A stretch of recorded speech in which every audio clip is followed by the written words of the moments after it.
Welcome back. We're on part two of our special. If you've just started listening again, or if you've taken a break and you're coming back to listen, this is our special all about trauma and how that can impact executive functioning. Part one kind of gave us an overview of where trauma can come from and what that can look like for a person.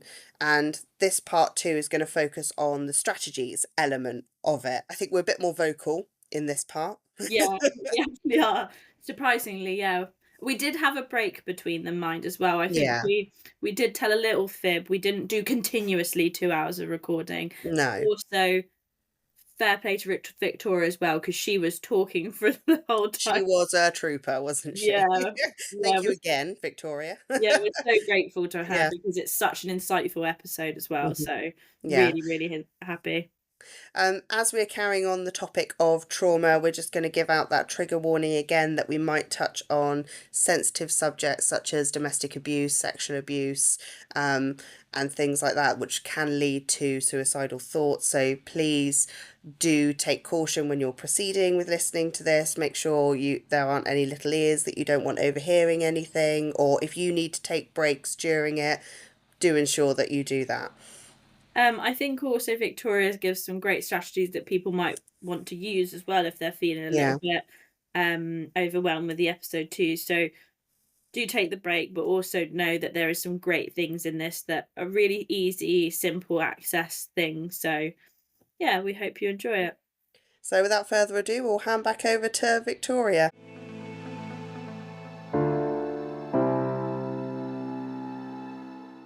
Okay, thank you, Victoria, for giving us that little overview. I think we're going to move on to some therapy and strategies that can support around trauma. Mhm. So could you tell our listeners a little bit about how trauma-informed therapy and strategies help improve executive functionings in individuals who've experienced some trauma? Yeah, so there's lots of sort of specific trauma therapies out there that people might have heard of. So you've got EMDR, which is eye movement desensitization and reprocessing. You've got trauma focused CBT, compassion focused therapies, the rewind and flash techniques. But regardless of specific techniques that are available, trauma-informed therapy is first and foremost about the person feeling safe within the therapeutic relationship.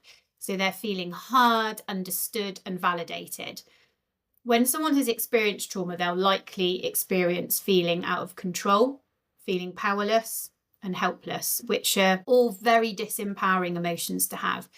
By offering empathy, a space to tell their story, to be seen and heard, goes some way to rebuilding a sense of empowerment. And then they're able to gain insight into the impacts the trauma has had on them, unconscious survival responses, procedural patterns that have been adopted, and their way of being in the world. This then enables them to regain some control and choice over their life. And from this place, a person can make positive changes and begin to heal and recover. Now, I, like many other therapists that work with trauma, will work with a three-phased approach. First phase is known as safety and stabilization, and this is an essential part of counselling. And for some really traumatized people, it may only be safe to stay within this initial phase. And this is where we start to build the therapeutic relationship. The therapist as the anchor, the safe person. I will introduce psychoeducation, much like I have before in the previous episode, around the impact of trauma on the nervous system and the brain. And we might look at practical strategies such as helping with nightmares and flashbacks, and most importantly, teaching the client how to self-regulate and essentially put the brakes on if some sessions become too difficult and they start to dysregulate. So I do spend time drawing on the polyvagal theory and focusing on bodily sensations as well as emotions, and helping clients to develop a greater awareness of the physiological responses to stress and trauma. And this way they can learn to regulate their nervous system and then reduce their trauma symptoms, which in turn improves their executive functioning. So all of this basically provides a solid foundation for the rest of the work. But it's not a linear process. So phase one often threads through the whole counselling process. And then once that phase is established, we then progress on to phase 2, which for some can be the main part of the work, as it's processing the trauma. Now, a lot of people think they have to retell the trauma, but this really isn't the case. And in actual fact, it can have the opposite effect and can be re-traumatizing. But I would say it's down to the individual and also the therapist, both working collaboratively to navigate whether telling their story is going to be beneficial for them. And the key with trauma-informed counselling is that all of this processing part is done within the window of tolerance that I spoke about before. So the client is rooted in the present rather than the past. And this is why the phase 1 work and learning regulating techniques is so important. I never want to end a session where the client does not feel held or contained. They need to be able to feel that they can continue with their day. But within the sort of processing part, the phase 2, it's completely up to the client what they want to focus on. But typically we might look at survival responses to trauma and the impacts that trauma has had and how these are affecting them in daily life now. We may do work around emotions such as anger or shame, confidence building and increasing self-esteem, the importance of self-care and how to build this into the client's life, work around asserting boundaries, looking at attachments and relationships, how to build self-compassion. We might do some somatic exercises such as visualizations or breathing techniques or a body scan. It's really varied and very much tailored to that particular client. And then the last phase, phase 3, is focused on integration and moving forward. So the client will be doing a lot of this themselves. And again, it tends to run throughout the trauma therapy. It looks really like a client perhaps learning a resource from phase 1 and integrating it into their life. It might be planning an outing with a friend, looking for a new job, valuing the importance of self-care and relaxation, prioritizing themselves, being able to identify and name a wider range of emotions and sensations, actively putting boundaries in place, being triggered and being able to bring themselves back into the window of tolerance. Generally, just kind of having more energy for life and not just surviving day to day anymore, but actually living. And I tend to ask people towards the end of the therapy to try and find their inner therapist. And I ask them to start by trying to keep an hour a week or whatever time they can spare to check in with themselves. So this might be writing in a journal, drawing or colouring how they feel, going for a walk in nature, meditation, sitting with a cup of tea or, and a book, just taking time out for themselves and showing themselves kindness and compassion, just whatever that looks like for the individual person. Yeah, and I think it's also really important because I had a conversation with a family a little while ago, and I think they had tried sort of therapy. I think they had tried sort of CBT and things like that. And I think they were kind of feeling like everything was failing because every person they were kind of working with, they hadn't built that relationship with. And I think when you said at the beginning, like them feeling safe with that person is also really important. Yeah. And we kind of had to have that conversation that it's nothing against those people that they were seeing, but you have to feel comfortable and sort of safe with that person. And actually, if you don't, that's what's to say that you do try someone else. Oh, absolutely. I think that's so important. I mean, we're human, aren't we? And we can't get on with everybody, personalities clash and, all the rest of it. So why is that any different with a therapist? Just because you're kind of put together, it doesn't necessarily mean that dynamic is going to work. And that's absolutely fine. And any therapist, that they will not take that personally. No, it is okay. It's just sometimes you're not the right fit, and that's no one's fault. It is just what it is. But I totally agree. If you don't have that from the start, I mean, it's an integral part. So you can take on board all the different techniques and strategies and things, but that's what's at the heart of kind of trauma informed, well, to be honest, any counselling, but particularly kind of trauma informed, you know, is that therapeutic relationship. So yeah, but it is okay. You know, I think a lot of people think, oh goodness, you know, I don't want to upset the counsellor, or, but you know, and that's why, you know, certainly if you go kind of, you know, privately, that's why counsellors will have that introductory session, you know, to see whether you're both going to be able to work together. So yeah, and I also that's fine. think it doesn't mean that it's not working as well. I think sometimes people can go to that mindset of going, well, it's not working for me, I'm just broken, I'm never going to like, I'm never going to fix. And actually I think that's a really important thing to say, that it will work. It's just making sure you have that relationship with that person to be able to work through it. Yes, 100%. And the trauma doesn't, you know, it doesn't need to define you. No, it's something that's happened to you, but that it doesn't need to be, you know, it doesn't need to define. It's not you as an identity. Yes, exactly. Yeah. So what are some sort of coping mechanisms or tools that people can use to improve their executive functioning when sort of trauma is a factor to their life? So there are things that you can do to actually tone your vagus nerve that I spoke about previously, which is that nerve that connects your brain to your autonomic nervous system. So the more we stimulate the vagus nerve, the more we can enhance the effects of that rest and digest parasympathetic branch, and we counter the sympathetic fight or flight effects, which is then going to improve overall executive functioning.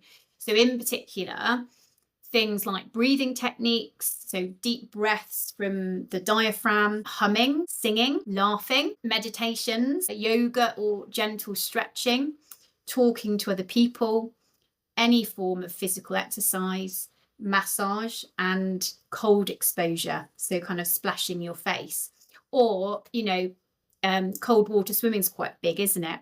Yeah. So if you're into that, it might be why people feel so good after doing that. But I mean, not that I've tried it. I don't think I would be brave. It's not my cup of tea, and I just wouldn't be brave enough. But I hear good things. So I've tried cold showers, but you have to. Yeah, so you have to be. I did the mistake one day and did it before bed. Yeah, never do that because it wakes your body right up. Yeah. I didn't sleep. That was a learning curve. I have tried them, and I think they're one of those. If I think of the person or can find them, I'll put it in sort of the description or the comments. But there was a really inspiring gentleman that did a lot of research around sort of cold water therapy and things like that, because I think what he was trying to say was it forces your body to breathe, and it forces you to sort of learn to breathe, and through doing that, that's where sort of that the body's calm comes from, and that's where you can sort of sustain it. And it was really interesting, the research he did. But yeah, if I can remember his name and stuff, I'll put it in the comments, because it was that's why I got into it, because I was like, it's so interesting what he's saying. Oh yeah, no, do I'd be really interested in that, because actually, because when you said about having a cold shower, like I've tried it, and it literally takes your breath away. So it's actually really interesting then what he's then researched in that case, because of course, if it would kind of put you into that pattern, wouldn't it, of having to like really take notice of your breath. There are certain kind of instant regulators as well that you can try as well, depending on what nervous system state you're in. So these are kind of regulators that will send you into that optimal calm state. So firstly, looking at the fight or flight. So when you're in that branch of the nervous system, a lot of energy is taking place in the top half of your body. So the lower half then needs to be activated. So the first thing that you can try and do is to stand, and you can ground your feet into the floor. If you're able to do that without kind of shoes and socks on, then even better. And then you can start to gently march on the spot. Also, obviously, if you're at work, for instance, even just sitting and kind of grounding your feet into the floor and tapping your feet. It might be then that you introduce kind of rubbing your hands together and then kind of looking out of the window, and it might be that you want to fix on something that feels quite soothing. And then all of those kind of shift us out of kind of the habitual body pattern and the fight or flight state. And then you could try some body tapping or body squeezing. So that's kind of gently tapping up and down your arms and legs, just very gently with like a cupped hand. So you can try that up and down your arms and legs. And so that can be quite grounding when you feel anxious, but it actually can work when you feel disconnected and you're kind of in that freeze state as well. And if you feel comfortable to sort of tap around your rib cage, and then this can kind of help with loosening up the connective tissue, and it kind of stimulates your breath. And butterfly taps are particularly good. They're brilliant actually, and they can instantly kind of calm and soothe the nervous system. So you can do that by crossing your arms over and then alternate kind of tapping your left and right arms with your hands. So that's called bilateral stimulation, as it stimulates the connection between the left, more logical part of the brain and the right, more emotional part. So that would really help if someone's flipped their lid, for example, and marching is also bilateral stimulation. And then lastly, you know, in terms of the type of breath to calm the system, it's one of those is called the straw breath. So it's inhaling and then blowing out through your mouth on exhaling, as if you're blowing through a straw, because that then elongates the out breath and it slows the heart. So that's calming. So those are kind of the things for the tools to use if you're in that kind of fight or flight. So all of those will be kind of calming for your nervous system. Now, if you are the other end and find yourself in the freeze or the shutdown state, then the first thing is just introducing any sort of movement, because it quietens the mind and it shifts us into that ventral vagal nervous system. So that could literally be turning your head from side to side. It could be shoulder rolls. It could just be sitting up straight and aligning your spine, just shifting your body a little bit. So all of these sort of things, if you're, I don't know, in a meeting or something, you can do all of those quite, you can do all of those quite subtly, can't you? Obviously walking, you know, is a great one, and balancing as well works really well for bringing us into kind of the here and now, because it requires our front brain to focus. So it might be balancing on one leg, or it might be balancing like a pen across your finger, or it might be balancing a bean bag or something on top of your head and then, you know, walking with it. Throwing and catching a ball or balloon or beanbag or whatever, something soft, brings the body into motion, and it stimulates your hand-eye coordination, and it works quite quickly to bring you out of that freeze state. And then things like counting backwards, spelling your name out loud, or tracing your name in the air with your finger engages the logical part of the brain. And then the type of breath here that would be helpful is the belly breath. So placing your hand on your stomach, breathing into it on the in-breath. So you're expanding your tummy like a balloon. And on the out-breath, you let it soften. And this helps you go into the rest and digest mode, and also tone the vagus nerve. But all of those ideas, those practical ideas, are quite instant nervous system regulators, and they help to engage your body and your mind into a place of soothing, of calmness, connectedness, feeling grounded and at ease. And they shift you back into your window of tolerance. And from that place, someone is able to communicate better, be present, your oxytocin increases, and you have the ability to connect with yourself and others. Your ability to concentrate, to learn, to think, and to think about multiple things at the same time, to plan and prioritize, regulate your emotions, all of those executive functions even are improved. And then lastly, I'll talk about one last resource, which I love and I introduce all the time. And it's a really lovely concept called glimmers, which was introduced by someone called Deb Dano. So glimmers can be described as those micro moments that spark a feeling of joy, of calm, of peace. They put you into your ventral vagal optimal state. Now, there are so many glimmers that might occur in the day that go unnoticed because we are all so busy, life's really hectic. But actually, it is these moments that can create safety, relaxation, ease, contentment. So to give you examples, glimmers might be hearing the birds sing in the morning, that first cup of coffee or tea, feeling the sun on your face, walking in nature, having a big cuddle with your pet or your children, breathing in a lovely scent, might be being snuggled on the sofa with a blanket when it's raining outside, lighting candles, gazing at clouds, listening to a certain song, just anything at all that brings you a sense of joy and peace, even if it is for a brief moment. And all of these things cue our nervous system to feeling safe. So it is particularly helpful for those who have been through trauma, but this is for anyone and everyone.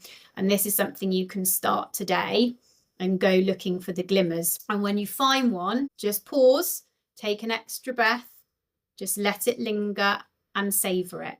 So I challenge everyone to go and find your glimmers today. Love that. I think that's I really, love that. yeah. Oh, our listeners could send in their glimmers as well. That'd be really That would lovely. be really nice. Really Yeah. nice. Yeah. I love it. I love that. I love the concept. And it's just so simple. Everyone can do it, you know. Yeah. Yeah.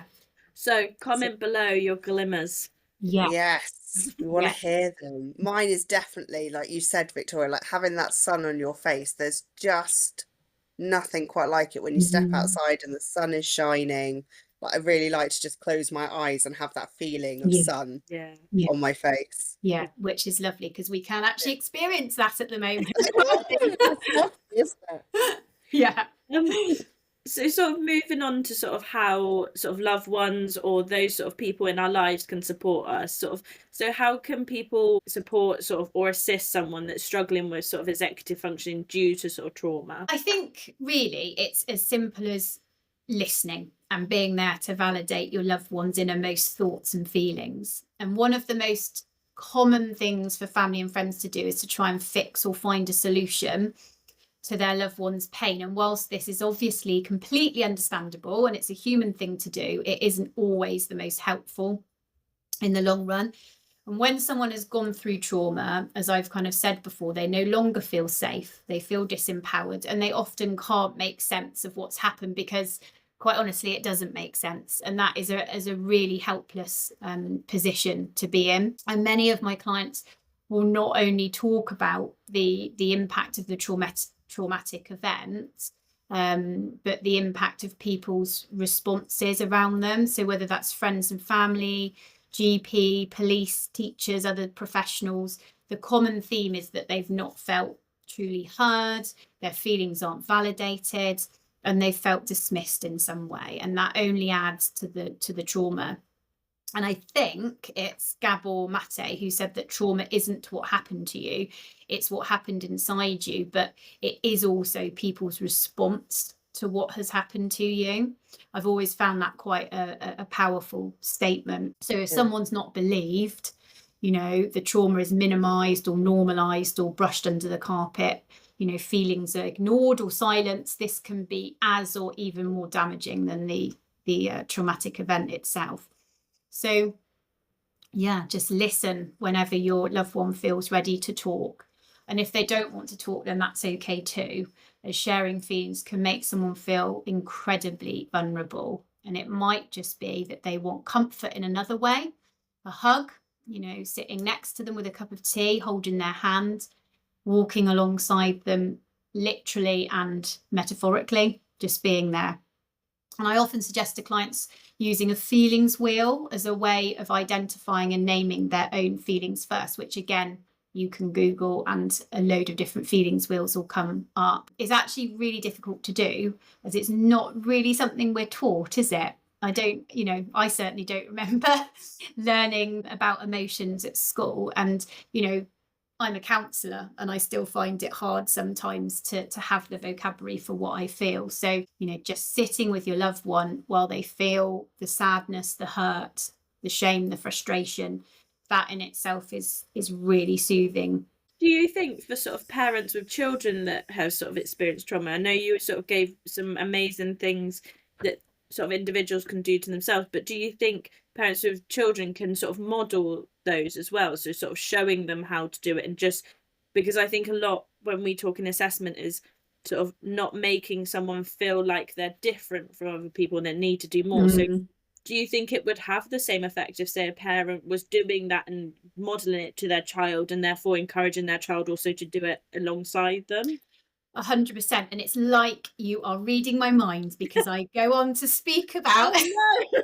I'm going to go on to speak about co-regulation. But yeah, no, but so with what you're saying though, yes, and I do kind of suggest that, you know, you can say to your child, you know, look, mummy's feeling really frustrated right now, or, you know, I'm feeling sad or whatever. And then, you know, you can go, I'm going to go and whatever it is that you're going to go and do to try and, you know, calm yourself. I'm going to go and make myself a cup of tea.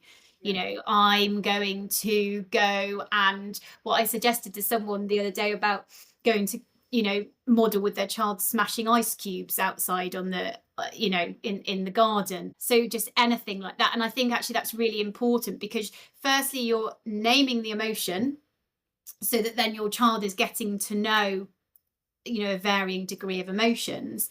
You're normalizing it, saying this is okay, you know, I'm not going to feel like this isn't static, it's going, you know, the emotion's going to fluctuate and it's going to move, and this is the tool I'm going to use to try and regulate, you know, myself. And they do pick up on it, I think, quite quickly. Mm. Like relating it like to my own life. Like I try and do that because obviously I've learned all this stuff through Bibbing. I do it. My son's 6, and if I get frustrated over anything, mine is I'm just going to go and have 5 minutes somewhere. Like, oh, I'm feeling a bit Mm. da da da. I'm going to have 5 minutes. And my husband heard our son go, I just need 5 minutes to set off to have 5 minutes to do whatever it was. I was like, that's my fault because I said that. But it was his way of, you know, he's like, oh, well, that's how that Yeah. mummy regulates like that. So I'm going to go and do that as Yeah. well. No, absolutely. But that's great, because he's hurt, you know, you might not Yeah. have sort of realized that he had kind of taken that on board and heard it, but he did. So absolutely, I think it's really important, and that's where I was going to speak about kind of co-regulation as well, which is, you know, linked to that, because I'll do that quite a lot, you know, with, well, both of my sons, to be honest, but particularly with the older one in particular, when he kind of goes into that fight or flight kind of meltdown stage, or the freeze shutdown stage. And that co-regulation is you know, something that a parent and a baby will do instinctively from birth. You know, it's the calming facial expressions, tilting your head to the side, you know, the vocal intonations, gentle breathing, patting or rubbing their baby's back, rocking them. And then the baby will settle, and in turn kind of supports the parent in regulating, who, you know, probably has been feeling a little bit anxious or panicky if their baby's been screaming. So, and you can practice co-regulation with your loved ones at whatever age, you know, whether child or adult. And you can use some of the instant regulators that I've spoken about alongside your loved one. So I always used to kind of rub both my sons' backs to calm them, and they still love this, and I really notice how much they love it. But what's, you know, similar to kind of what you were saying, kind of, Abby, about how they kind of take it on, my younger son actually does it to us now. So, which is really cute. He's only like, well, not even 2.5, and yeah, he will kind of, if we're picking him up for a cuddle, he will rub our backs. So it's that modeling, isn't it? And they are kind of taking that on. And then I taught my oldest son, who's 5, you know, quite a simple breathing technique. I mean, it must have been at least a year ago, and recently he's kind of started to use that both for himself and actually to help me as well. So I think it was a couple of months ago. I was picking him up from school. It was his birthday, and we were kind of headed home for a family birthday tea, and the M5 was closed for about the 10th time that week, as it is. It is, yeah. Yeah, especially at this time of year. And so I felt, you know, quite frustrated and quite anxious about getting back in time. I'm an anxious driver anyway, and, you know, I explained to my son that it might take us a bit longer. And you know what? He looked at me And he said, "It's okay, mummy, don't panic.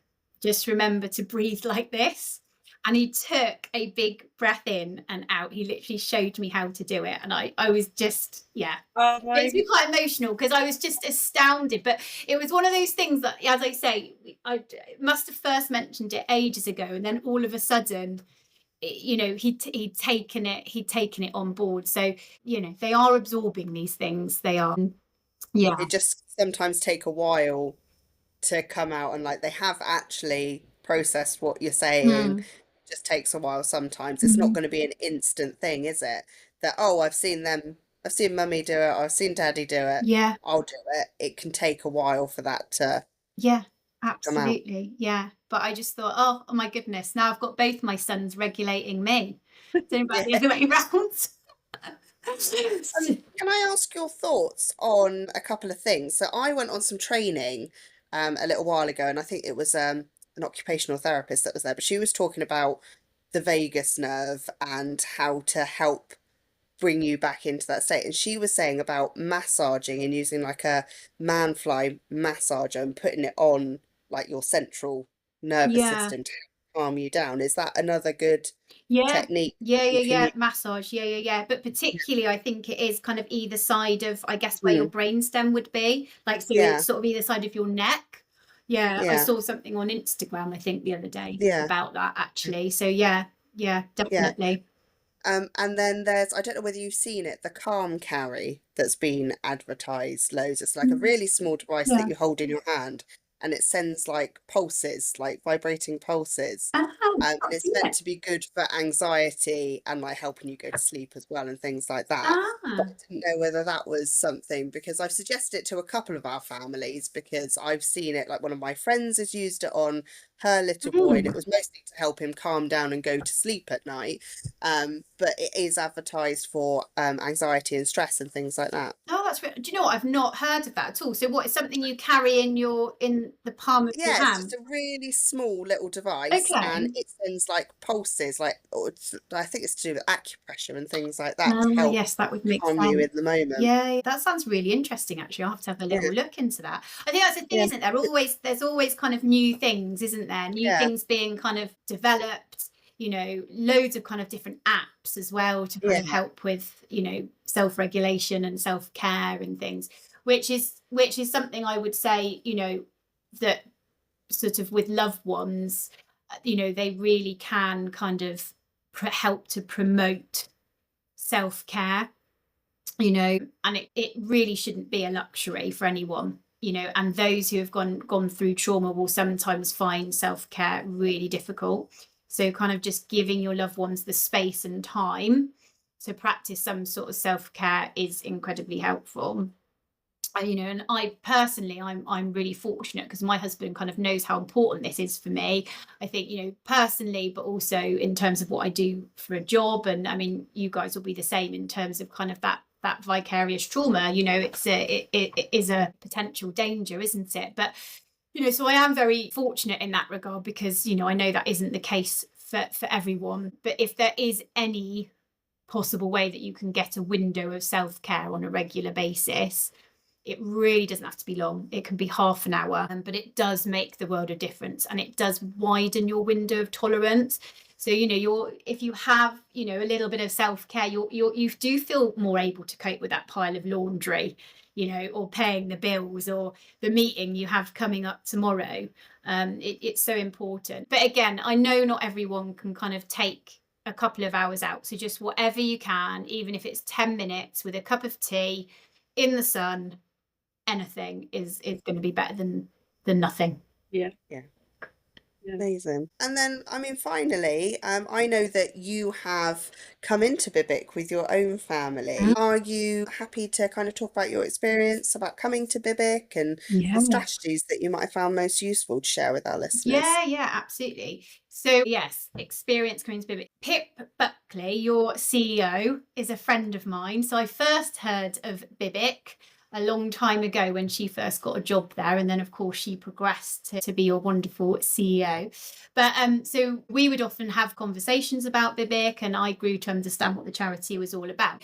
But it was then when my son was about 3 years old, we kind of started to notice some challenges which were difficult to identify because he's our first child and we kind of had nothing to compare to. And I'm sure quite a lot of people are in that situation. And the initial thing we kind of grew concerned about was that he wasn't talking at nursery, like at all, but he would chat to us no problem at home. And he was never keen to engage with other children in toddler groups. But cutting a long story short, we recognised that he had selective mutism, or situational mutism, as I think it's going to sort of start being called more and more, I think, which does describe it better, I think, because he doesn't select when to have this. But yeah, so we recognised he had SM initially, and then as he got a little bit older, some neurodivergent traits kind of started to emerge. And then it was at that stage, I think my son was about 3.5, that I asked Bibic to get involved and do an assessment with my son at home.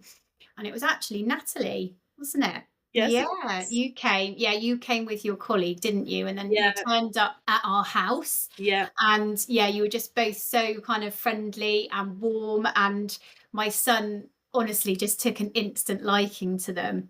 And then basically he had the time of his life over the next few hours. He really did. I don't think he wants it to end, to be perfectly happy. We got to play so much. It was brilliant. So I don't know, we brought Eleanor with, because Eleanor was doing her training, so one of our therapists, so she got an opportunity to see a home assessment as well. But to be honest, I have to say it was one of my favorite assessments because we just got to play, and he really enjoyed doing all of the activities. So yeah, it was really lovely. He really did. Yeah, he did love the activities, and he just loves learning as well. So I think, that was brilliant. And then Natalie, you kept kind of introducing kind of movement breaks, didn't you? That he needs to like run to different rooms and he just loved it. But yeah, it was fantastic, and it was actually a really fun experience for him. And then from our point of view, it was the first time we felt kind of heard and understood, really, and our concerns felt valid, and we felt able to ask the questions we needed to. And it was at the assessment, actually, I remember learning what stimming was for the first time, and understanding that my son did that to regulate himself. That was his way of calming his nervous system. And then we received the report, which was just so comprehensive, and I went on later to use it for a school application, and also for a recent application for an autism assessment through the Right to Choose. So it's been invaluable. We learned so many strategies from Bibic as well, so many ideas for our own kind of coping toolbox, and ones that would specifically work for him. So I created a kind of feel better or a calm down box for him, and he has learnt to go there or ask me to go with him if he feels sensory overload or overwhelm in some way, because I find that his speech goes a little bit at that point of overwhelm, and he will find it kind of more difficult to articulate things, but he is able to go dinosaur box. So he knows that he needs to go there. Which is fantastic. So strategy wise, so we use the 7-minute regulation animal movement activities. We did that yesterday, actually, which he loves because it involves running around and moving basically. The how are you feeling today sheet, like with with the sort of the different colors, and then how big your feeling is and everything. So again, it kind of links in a lot to talking about that nervous system and identifying, because they won't necessarily, my son certainly doesn't have the sort of vocabulary as such for kind of emotions, but he can pinpoint where he feels that, what it feels like. Distraction and calm down cards, the word finding think fast game, also a favorite. Body socks, fidgets, beanbags, bubbles, card games. It's quite a big box with all of these different things in. And we also use the visual engine thermometer. I think it's called as well. So he can kind of identify whether he's calm, revving, or kind of hyper engine. So they've been fantastic. And actually, to mention Bibic, we're also involved with my son's nursery at the time, and Natalie, you came to a meeting, which was brilliant, just to have that kind of level of kind of support. And then Natalie was also able to explain to his key workers what strategies to try. So they were then quite good at implementing various suggestions like the deep pressure and heavy work activities. So they got him kind of tucking all the chairs in, or building and kind of doing an obstacle course, which he just loves. He loves doing that in our garden. It's always like, mummy, can you build me an obstacle course? And then they introduced kind of the objects of reference as well, and like what I need cards and the communication passport, which I have incidentally kind of asked school to do as well, because I am a little bit concerned about this sort of transition from reception to year one. So I think a communication passport at that point is going to be vital. And we also have kind of the affirmation cards as well.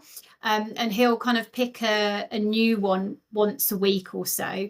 And what's great now is because he's learning to read, he can read them himself. And actually the other day, this is another kind of heartwarming story. Actually, the other day he wrote, like completely of his own accord, he wrote that he loved mummy, daddy, his brother.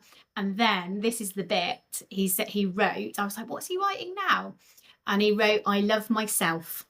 And I just thought, wow, couldn't we just all take a leaf out of his book? And yeah, I was welling up. I was like, no, don't get too emotional. But I was like, wow, that is incredible. And I just hope that stays as well with him. But it's something you'll cherish. You'll have to keep hold of that as well. Yeah, I have to absolutely keep hold of it. Yeah, because he's written it. It's like on his pinboard at the moment, because I put all his sort of drawings and artwork and stuff up there. But that is definitely one to keep, for sure. But I think, I just find it hard to put into words kind of the amount of resources and knowledge and understanding that Bibbit gave us in those early stages. Yeah, because we did feel like we got to a point where just feeling everything was too much and we didn't really know where to turn, and we felt quite alone. And they really are, Bibbit are just a fantastic and kind of invaluable organisation to know. And I have signposted some of my clients to your website as well, because I think what's particularly amazing is how many resources you have that are just kind of freely available for people, because you don't necessarily find that. So I was really kind of grateful for the service, and also why I feel kind of honoured today to be a guest speaker on your podcast as well. But I love listening to it. I am one of your avid listeners, because I can't wait, for each episode to come out. And I listen to it on a Friday walking the dog, and I just feel so much more kind of knowledgeable and empowered when I return. And there's something about you two as well, and the dynamic and both of your voices, and I feel they're both like soothing. You're helping me to regulate my nervous system just by listening. Because obviously, as everyone knows from the beginning, we're not in the same room, and I just glanced down to look at Abby and just noticed both me and her have got like smiles beating. So there you go. That's my praise.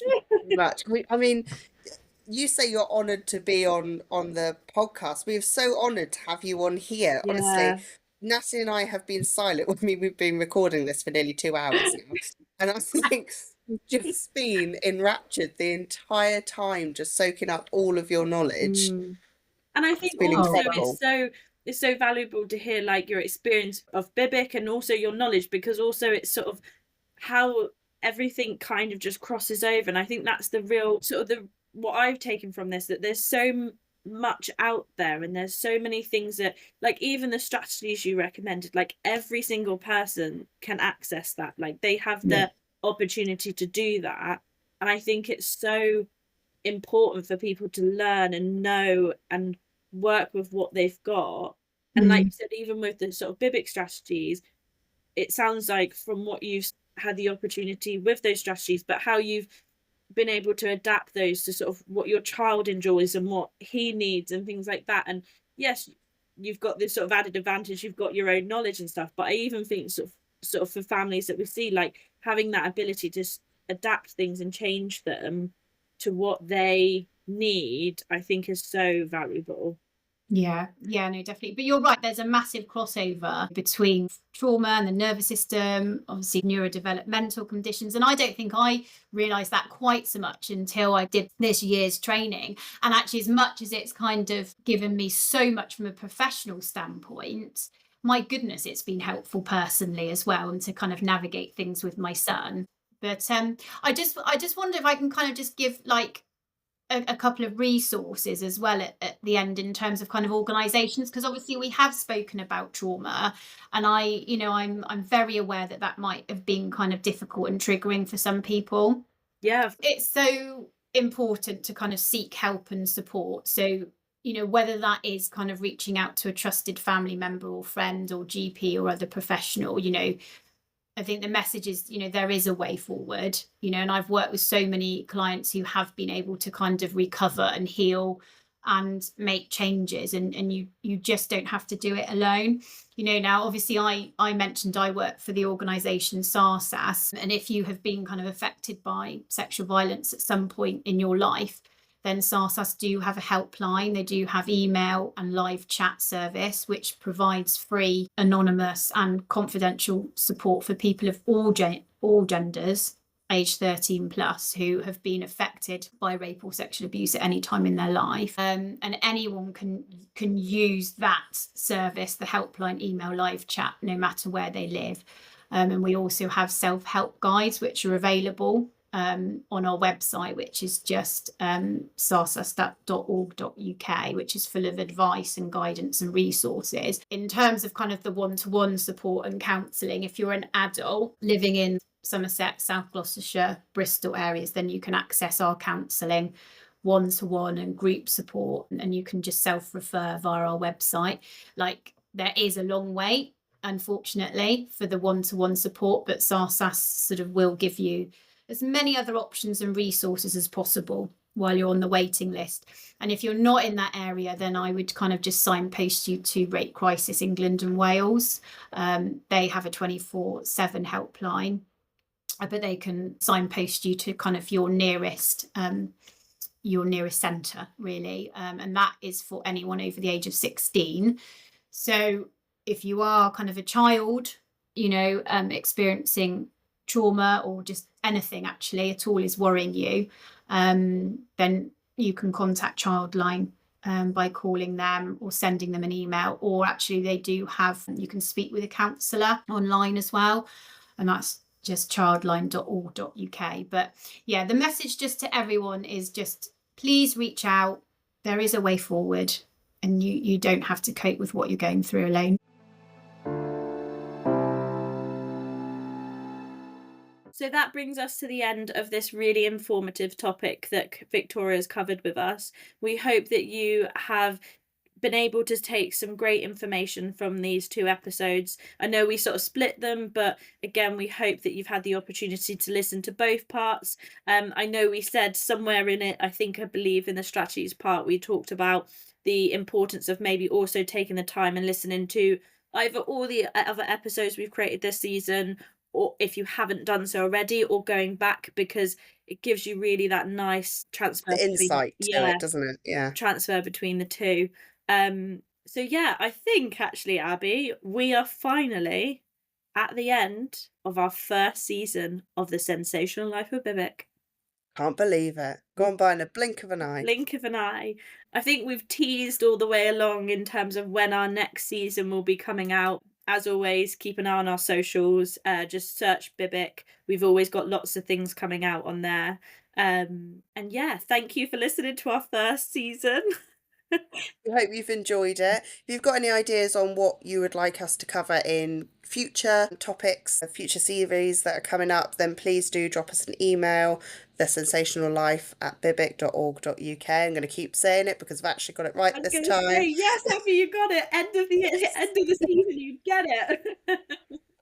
Or you can send us a message on our social medias, like Nat said. Or comment below. We really enjoy reading your comments and replying to them too. I would like to say, Abby, I've actually thoroughly enjoyed this. Really, I have too. yeah. I have. Yeah, it's been really enjoyable. So we're really grateful for everyone that's taken the time to listen. And I've loved having our guests on as well. I feel like I've learned a lot from everyone that's Yeah. come on. And in our next series, just to give you a little further teaser, we do have some more really fantastic, knowledgeable guests that are coming on to give us some more We've gone information. guest heavy again, haven't we? We have gone guest heavy. Yeah. So less of us talking. Unlikely, Abby, very unlikely. Very unlikely, I know. We don't really know when to stop, do we? But I think we enjoy learning, and learning never finishes. So we're as fascinated to learn more about these topics as they come up. So yeah. As we always say, I'm going to make Abby do the outro this time. Abby's going to end us. But as we always say, Keep it sensational.